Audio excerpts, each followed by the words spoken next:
হয়েছে? আমাদের বাদাঘাটে স্নান করতে গিয়েছিলাম। ঘাটের মাথায় কোথাকার এক বাঁশুরি ছেঁড়া বসে আছে। এত করে বললাম, তাও ছেঁড়া শুনলো নি, ঠিক মতো স্নান হলো নি। বেলা আছিস? বেলা বেলা নেই, তা আমাকে বলো দিনি। চল তো আমাদের পুকুরের ঘাটে। ঘাটের মাথায় কোথাকার শালা বসে আছে, মেয়েদের স্নান হয়নি? তা চলো দিনি, গিয়ে দেখে আসি।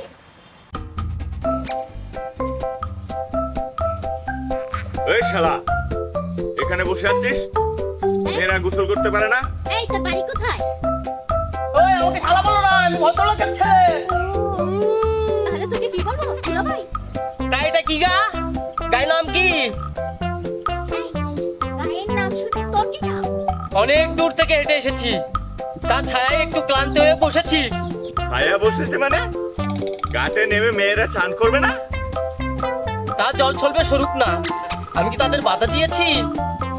আমি ভদ্রলোকের ছেলে, আমি কি তাদের দিকে তাকিয়ে তাকিয়ে দেখেছি? ওই শালারা দত্ত কতগুলো দেই? হ্যাঁ, তুমি ঠিকই বলেছো।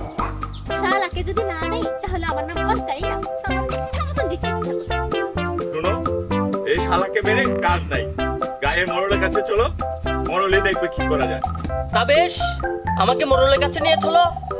মোড়ল যা বিচার করবে আমি মাথা পেতে মেনে নেব। বেশ, তাই হবে, চল মরলের কাছে চল।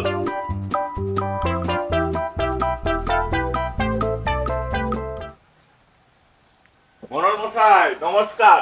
নমস্কার বড় মশাই। মোড়ল মহাশয় নমস্কার। কি ব্যাপার এই যুবকটাকে? বাড়ির মেয়েরা স্নান করতে গিয়েছিল, ওকে সত্যি বলেছিল, ও সরেনি।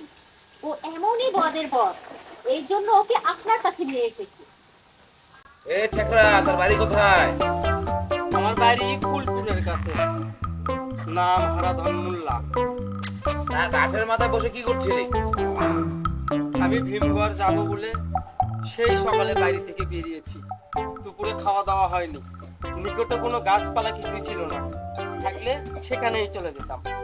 আরে তা এখানে কিসের জন্য এসেছিলি? মোড়ল মশাই, ভীমগড় আমার শ্বশুর বাড়ি। তা তুই কাঠের মাথায় বসতে গেলে কেন? সোজা শ্বশুর বাড়ি গেলে তো হতো।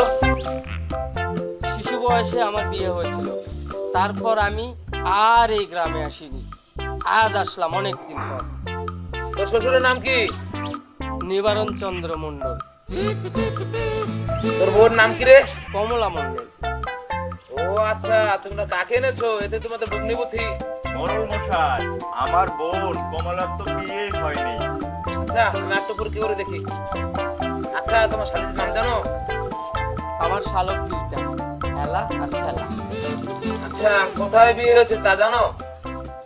মোড়ল মহাশয়, খেলা মণ্ডলের বিয়ে হয়েছে নানুরে, আর কলা মণ্ডলের বিয়ে হয়েছে কলাশয়ে। আরে এ তো তোমাদের সব বলে দিচ্ছে।